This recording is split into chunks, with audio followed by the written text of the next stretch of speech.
Today is the day of the groundbreaking for the Sophia Travis Women in Government Memorial Benches.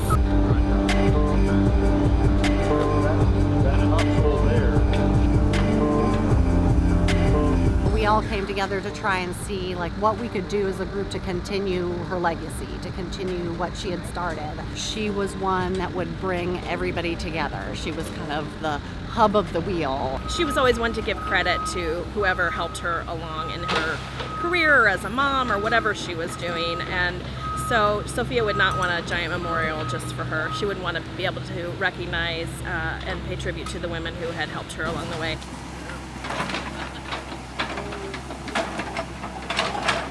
Okay, so we were inspired by the fact that Sophia was so passionate about the county. So she, served as a county councilor. She was passionate about Bloomington, passionate about Monroe County.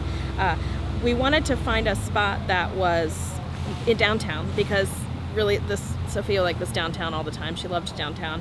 And when we decided on the courthouse because honestly there was just some benches that we just felt like really needed some love and needed some work. And she was really big on getting people more involved in county government.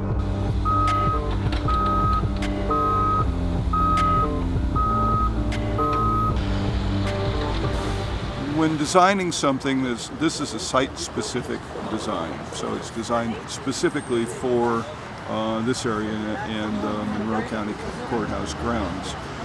And so a number of things come together, and I talked to the people or the women in the committee about what their desires were and what their vision was. I talked to the parents of Sophia Travis, and they told me about what their desires were. And even very importantly, I've been living in Monroe County a long time, but I also know that the courthouse grounds are, if you will, a sacred space. And so there's a degree of formality and consideration just taken into that. So for the work that I've done around, I would say this is probably one of the most conservative designs that I put together, but it was in deference to where this space is and what it has to do, how it will be viewed for years and years and years to come.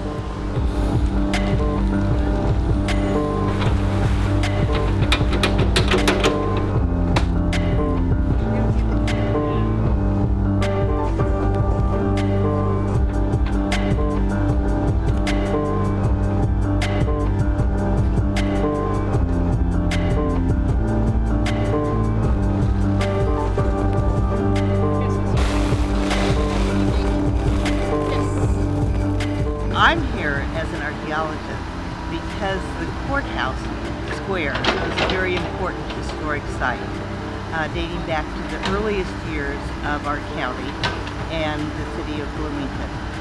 And beneath all the soil are the occupation and use areas from our earliest buildings. We have the city's earliest police station and fire station up on the northeast corner of the square, and just east of the courthouse, along Walnut, we had the county's first library.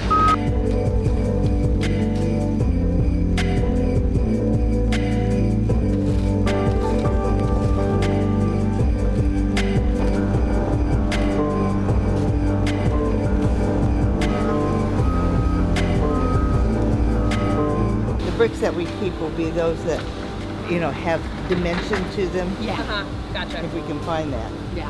This has got three sides, portions of three sides. So there was an actual contract to remove the brick courthouse, and so bricks were valuable. And they reused them.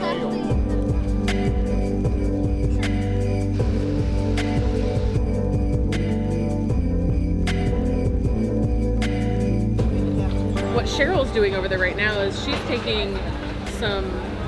trying to look deeper into the ground and just get a snapshot of how the surface is built up over time. Mm-hmm. So probably what they've done is after each time they demolished a version of the courthouse, they built up the landscape a little bit and brought in soils from somewhere else. So that's why we're seeing that reddish clay over there right now.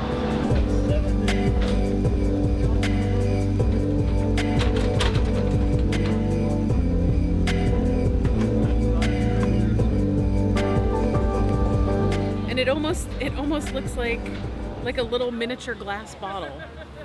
I'm not sure that it is a glass bottle. Cheryl had suggested that maybe this was a piece that used to be attached to a chandelier or something.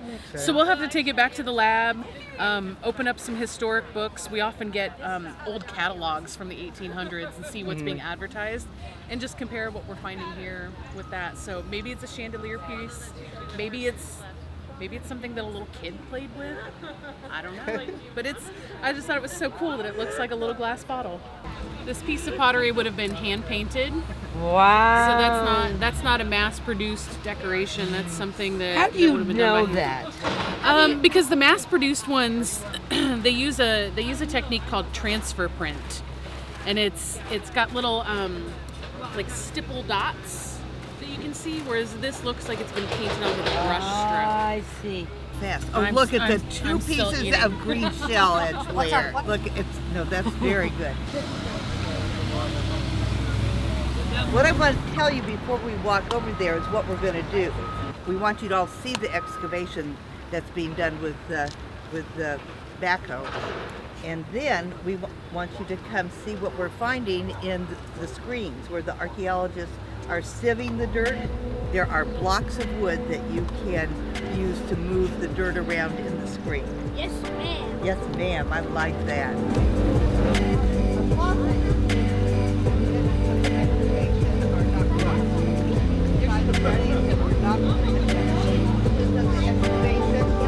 That looks to be topsoil that was baked. That's why. And this is pottery from the 1800s. Just move the dirt around, and what you're looking for is any big things that don't go through. I see stone. Stone? I see Okay. some bricks. There's some bricks. All right, so when you find something like that, start making it a pile over. You make a pile in this corner, and you make a pile in that corner. Wait, Things over here. I found something. You see some glass?